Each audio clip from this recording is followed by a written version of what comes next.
Hello everyone.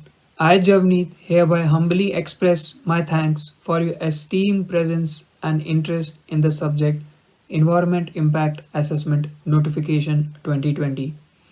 The environment is where we all meet, where we all have a mutual interest. It is the one thing all of us share. Rightly said by Lady Bird Johnson.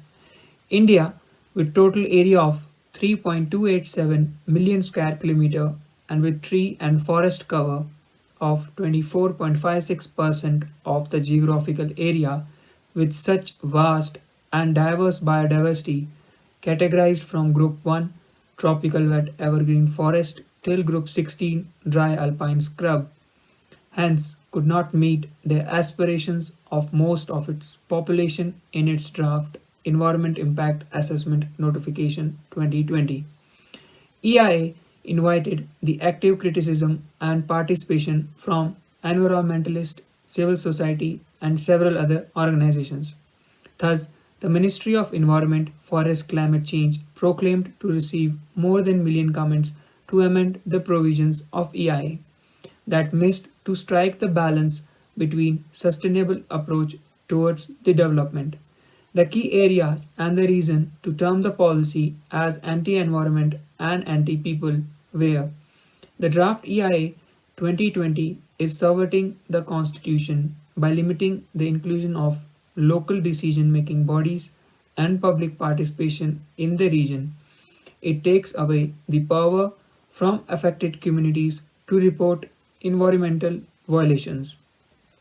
Article 51, Clause A, Subclause G of the Indian Constitution clearly dictates that it is a fundamental duty of every citizen to protect and improve the natural environment, including forest, lakes, rivers, and wildlife, and to have compassion for living creatures. Hence, it is essential that a law on EI must inculcate such values. Dealing of violation cases on so moto basis, that is, cognizance of a violation will only be considered through a report submitted by the government authorities or the project developer. Exemption to the projects from prior environmental clearance or prior environmental permission, that is EC or prior EP, under category B2 projects. For example, mineral manufacturing units, manufacturing of dyes, synthetic rubber, bulk drugs, and organic chemicals are exempted from EIA scrutiny. So, in the near future, we can see these units coming up near water bodies, and this will only aggravate the already polluted environment with people gasping for fresh air and water. Another alarming proposal is that it gives exemption to a long list of projects from the purview of EIA, which limits the public involvement. This includes any venture which the government deems as strategic projects, and hence no information on such projects shall be placed in the public domain. More than 1,70,000 villages are located in the proximity of forests. Dependence of people living near forest and earning their livelihood by minor forest produce MFP, which includes fuelwood, small timber, bamboo, etc., will get affected to a large extent. Hence, proper mitigation plan for them is still to be unearthed. There are large number of communities like Adivasis, peasants, and fisher communities whose lives mainly depend on the state of the environment.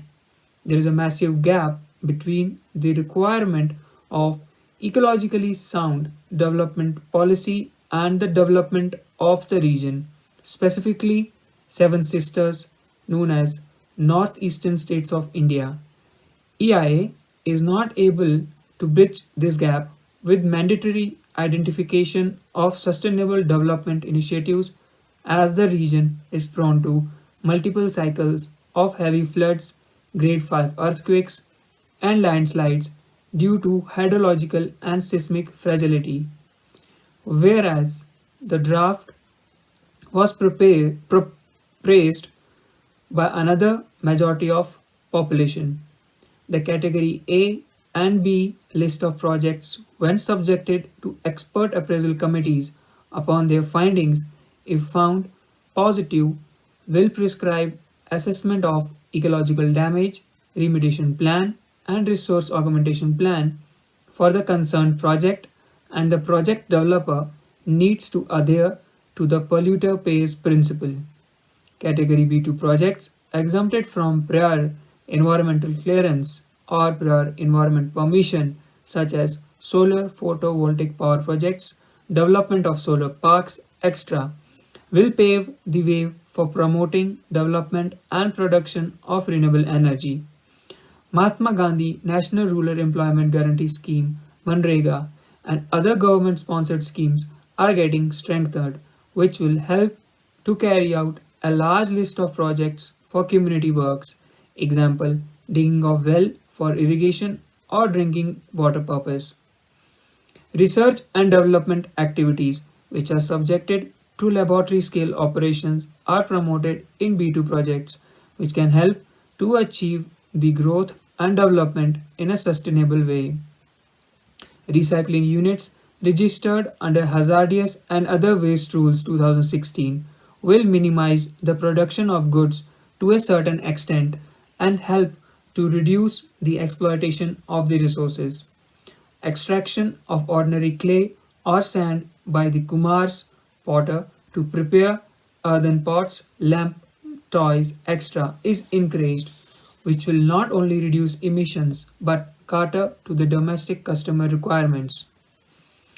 Every anthropogenic activity mostly impacts environment in one or another way, and the consequences and harsh effect of global climate change is witnessed by both developed and developing nations, which includes melting of glaciers, forest fires, cyclones, change in precipitation patterns, droughts, heat waves, rising sea level, and increasing temperature.